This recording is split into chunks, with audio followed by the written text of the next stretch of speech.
I'm doing good. How are you, man? I'm good, thanks. I'm good. Nice to finally meet you. How's everything coming along? Likewise. Yeah, yeah. Thank you for taking the time. Yeah, of course, of course. I'm glad to help. But what's going on for you? So I have this very peculiar problem because English is not my first language. I'm originally from Puerto Rico, so it's Spanish. So I'm having this difficult time when it comes to the reading comprehension section to make it click to like understand what I'm reading. Like I'm reading the passages and then I'm like my brain is like blank. Like nothing is happening. Even though I just started your course like 2 weeks ago. I'm doing the logic games, and I'll ask you a little bit about that by the end. But I have been studying for the LSAT since November, and I had other courses that I was paying for, and I did learn some of the foundations, and that was helpful. But when it comes to the reading comprehension, it's just sometimes my brain just nothing. And Understood. I mean, yeah, first off, your situation's not that unique. I work with plenty of non-native English okay, speakers, and many of them do have this exact problem. And also, there are plenty of native English speakers who have that sort of problem too. If you're okay, not a native speaker, it can take a little bit longer, but it can be conquered just the same.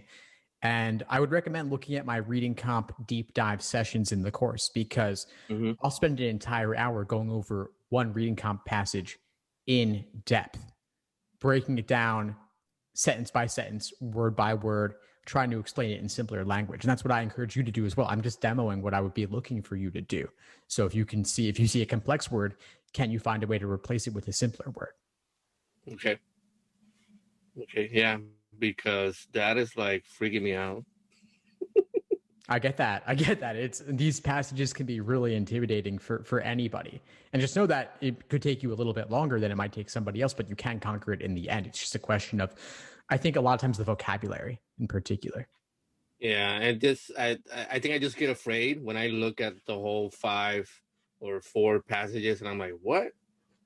Like the paragraph. Sorry, I see them all, and I'm like, my brain just stops.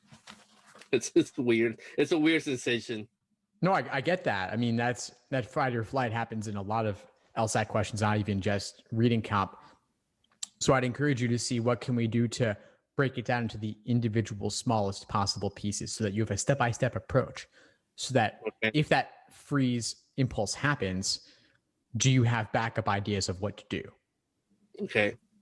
Because I when I was doing logical reasoning, at the beginning I was struggling, but now I understand more how to go about them and do them. I haven't gotten to that part in your course yet, but I'm pretty sure I'm gonna be learning super fast. Um, Same thing with the logic games. I That was the part I was like freaked out about as well, because I'm not very good at math, but over time I've started to look at the exam as something like, well, what are they trying to do to trick me? And Yes. I started doing your logic games, and I was like, oh, this is just a formula that you have to apply and follow. And uh, I want to thank you because I really learned how to attack the games. So thank you. Uh, That's fantastic to hear. I'm happy.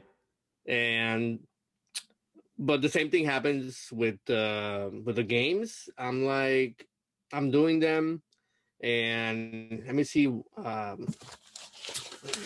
I'm doing week one, and I'm doing like the last set of games there, like 65, for example, game four, and those seem to be more complex. And my brain starts, my gears stop working again because I think I have it nailed down. Oh, I have to do this and I have to do this, and it's like completely different. So I don't know if I should be approaching these games mechanically or I don't know how to explain it. Try to do more inferences in my head. Well, it comes back to that same idea. If you're frozen, What's your step-by-step process? Okay.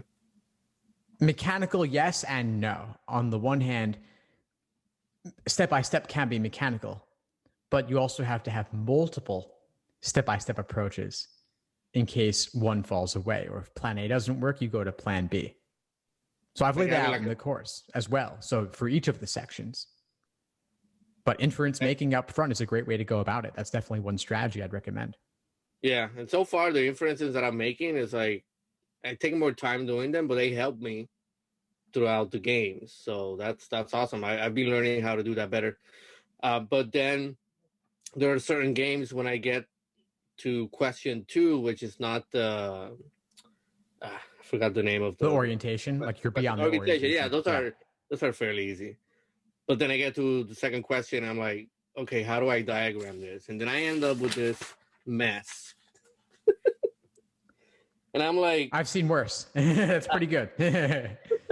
I lose my train of thought. I'm like, oh wait, should I be doing R/T or? And then I'm like, okay, I lost myself in this. They got me. So how do I go about, I don't know, making this like a simpler process where if I get lost in all the annotations that I'm doing, I can go back and say, oh, wait, this is what I was doing. Continue doing this. Don't get lost in writing everything down. I don't know how to explain it. Oh, I see what you're saying. One thing is that, I mean, your notebook looked pretty good to me. But the Okay. issue is that if you find it messy and you find that it's lacking organization in terms of how you could understand it, then that requires having a more of a template approach to making your diagrams, meaning that you always lay things out the same way. So, for example, you could list the variables in the upper left. So the specific letters associated, list those in the upper left. Below those, list each individual rule. To the center right, you could put your main diagram there. You could list inferences below that as you make connections between the rules. And over time, you could see which parts of that you truly need, which parts you don't need. And you can consider rearranging. Then you could, below that, you could have the individual question diagrams when applicable. But consistency will create some order for you so that you're not feeling lost or scattered with it. Similarly, you can have rules for yourself in terms of every single time I encounter a new game, I read the initial paragraph, I decide what game type is this, broadly speaking, ordering, grouping, a combination, or something random outside the box. And then your different approaches in terms of your default way of setting those up. Okay, yeah, that's very helpful. So let's say I'm going to take the exam in April. So let's say, is there a way I could upgrade maybe in March? How does that process work? If I wanted to upgrade just to see more, have more interaction with you and the group for maybe a month, how would I go about doing that? Yeah, just reach out, shoot me an email, and we'll work it out. Okay, perfect. And when it comes to logical reasoning, should I be looking at what type of flaw is the passage requiring for me to analyze before I attack the question? Like, should that be something that I would be like, oh, they're trying to get me with this flaw so I could understand it better? Yeah, I would definitely recommend that. For any logical reasoning question containing an argument, I would recommend you look at what's the gap in the argument. Okay. And is it a gap that's reasonable or unreasonable? If it's a fundamentally flawed argument, that's definitely important to note. And then you can go into the answer choices with that flaw in mind.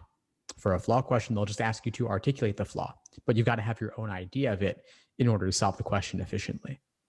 Okay. And so I'm right now, like I said at the beginning, I'm doing your logic games. I'm in week 1. I'm a little bit behind, but I'm trying to catch up so I could do it day by day. It's just right now it's time is a little bit tight, but I do work on something every day. Like even if I can't do a game, I listen to the podcast while walking my dog like 2 times a day. I always try to be current on what you're doing, and it helps me. It helps me a lot. But when it comes to the games themselves, should I be doing more games than the ones on the schedule that you sent me, or should I just do those and then just continue the schedule? It depends. If you feel that you're at a risk of falling behind by doing additional games of a certain type, then you might just want to keep moving forward. So Okay. I wouldn't want you to I wouldn't want you to layer more and more obligations on top of yourself if you already feel like you're falling behind. You can also work in some additional practice on certain game types later down the line if you feel that you're still kind of shaky on a certain game type. But there's always that push and pull between moving ahead onto a new topic versus solidifying the previous one. But I'd say if you're roughly feeling, let's say 80% pretty good in terms of your accuracy, then it's totally fine to move on. But if you're at like 40% accuracy on everything, then it's time to think about, do you want to go for a different test date instead? Because I want you to go into test day feeling good. And sometimes people push back their test dates, and that's normal. It's probably more common than not, actually, because life gets in the way. So it's understandable, and this exam is hard. But know that down the line, there will be additional opportunities to work on logic games, for example, in the context of individual timed sections. Okay. Well, I don't have any more questions for you. Well, I'm glad that we connected, Josue. Keep at it, and let me know if you need anything moving forward.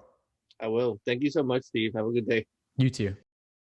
Thanks for tuning into the show. Please subscribe if you haven't done so already to be notified of new episodes as I release them.